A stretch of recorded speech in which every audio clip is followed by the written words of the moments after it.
بسم اللہ الرحمن الرحیم۔ سن 9 ہجری نمبر 1 مدینہ طیبہ میں خبر گرم ہوئی کہ ہرقل شاہ روم اور موتا کے عیسائی لاکھوں کی تعداد میں مدینہ پر حملہ کا ارادہ کر رہے ہیں۔ رومیوں کے اس منصوبہ کو ناکام کرنے کے لیے صلی اللہ علیہ وسلم 6 رجب سن 9 ہجری 19 اکتوبر 630 پنجشنبہ کے روز مدینہ طیبہ سے شام کی جانب روانہ ہوئے۔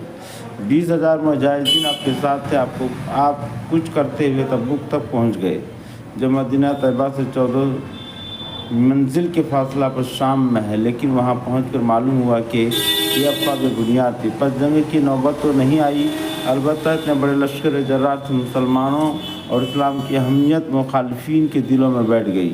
چنانچہ کچھ عیسائی نوابوں نے آپ سے صلح و امن کا معاہدہ بھی کر لیا۔ رمضان مبارک میں حضرت صلی اللہ علیہ وسلم مدینہ طیبہ واپس پہنچے۔ راستہ میں مسجد ضرار منحصر کرائی۔ وہ مکان تھا جس کا نام مسجد کا دیا گیا تھا، مگر دراصل مسلمانوں کے خلاف سازش کا ایک مرکز تھا۔ نمبر 2 عرب کے تمام بڑے بڑے قبیلوں کے وفد آئے، خود مسلمان ہوئے اور دوسرے قبیلوں کے لیے مبلغ اسلام بن کر واپس ہوئے۔ نمبر 3 حج کا انتظام براہ راست صلی اللہ علیہ وسلم نے ذمہ لیا اور اس کو پورا کرنے کے لیے حضرت ابوبکر صدیق رضی اللہ تعالیٰ عنہ کو امیر الحج بنا کر بھیجا۔ نمبر 4 مشرکوں کے متعلق اسلامی حکومت کی پالیسی کا اعلان کیا گیا۔ یہ اعلان حج کے موقع پر صلی اللہ علیہ وسلم کی جانب سے حضرت علی کریم اللہ وجہہ نے کیا۔ سن 10 ہجری حجۃ الوداع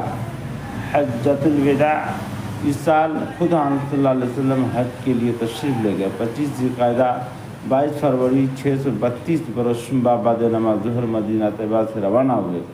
4 ذی الحجہ 3 مارچ 632 اتوار کے دن مکہ معظمہ پہنچے۔ 1 لاکھ سے زائد مسلمان آپ کے ساتھ تھے۔ سن 11 ہجری حضرت اسامہ بن زید رضی اللہ تعالیٰ عنہ کی زیر قیادت شام کی طرف پیش قدمی کے لیے ایک لشکر روانہ کیے گا۔ ابھی وہ پہلی ہی منزل میں تھا کہ صلی اللہ علیہ وسلم کی وفات ہو گئی۔ حضرت صدیق اکبر رضی اللہ تعالیٰ عنہ خلیفہ ہوئے تو آپ نے سب سے پہلے شاہ دو جہاں صلی اللہ علیہ وسلم اسی ارادہ کی تکمیل فرمائی۔ اس لشکر کے کوچ نے فوری فائدہ یہ پہنچایا کہ بہت سے شرکس قبیلے مرعوب ہو گئے۔ وفات 29 صفر منگل کے دن ایک جنازہ سے واپس آ رہے تھے۔ راستہ میں درد سر شروع ہوا۔ آرام گاہ پر پہنچے تو بخار شدید ہو گیا۔ 13 دن علیل رہے۔ 12 ربیع الاول سن 11 ہجری 8 جون 632 دوشنبہ کے روز چاشت کے وقت اللہم بالرفیق الاعلیٰ فرماتے ہوئے رخصت ہو گئی۔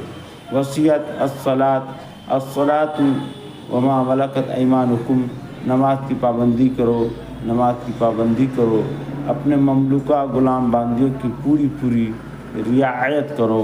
وآخر دعوانا الحمدللہ رب العالمین۔ ہماری ویڈیو زیادہ سے زیادہ شیئر کریں۔ جزاک اللہ۔